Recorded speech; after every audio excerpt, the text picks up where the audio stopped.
हनुमान जी और सुरसा का सामना, भक्ति और बुद्धिमत्ता की गाथा।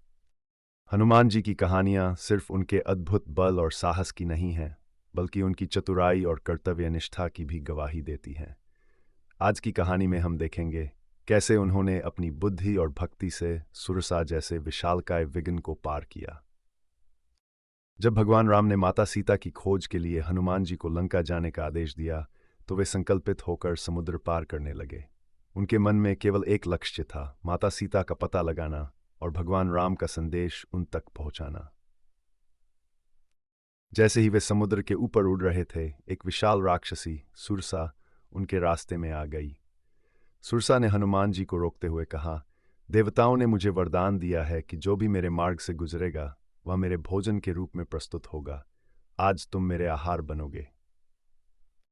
हनुमान जी ने विनम्रता से कहा, माँ, मैं भगवान राम का दूत हूं और उनका महत्वपूर्ण कार्य पूरा करने जा रहा हूं, मुझे जाने दीजिए। लेकिन सुरसा अपनी बात पर अड़ी रही। यह सुनकर हनुमान जी ने अपनी चतुराई का परिचय दिया। उन्होंने अपनी शक्ति से अपने शरीर को बढ़ाना शुरू किया और सुरसा ने भी अपनी मुंह को बड़ा करना शुरू कर दिया। यह मुकाबला चलता रहा और जैसे ही सुरसा ने अपना मुंह और विशाल किया, हनुमान जी ने अचानक अपने आकार को छोटा कर लिया और सुरसा के मुंह में प्रवेश कर बाहर निकल आए। उन्होंने मुस्कुराते हुए कहा, मां, मैंने आपकी शर्त पूरी कर दी, अब मुझे जाने की अनुमति दें। सुरसा ने उनकी चतुराई और भक्ति को सराहा और आशीर्वाद देकर उनका मार्ग प्रशस्त किया।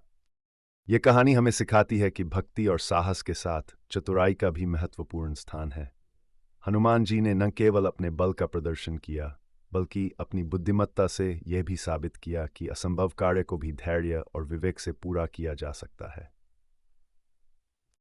जय हनुमान ज्ञान गुण सागर, जय कपीश तिहुँ लोक उजागर, रामदूत अतुलित बल धामा, अंजनी पुत्र पवन सुत नामा, विद्यावान गुणी अति चातुर, राम काज करिबे को आतुर, सपर राम तपस्वी राजा, तिनके काज सकल तुम साजा, और मनोरथ जो कोई लावे, सोई अमित जीवन।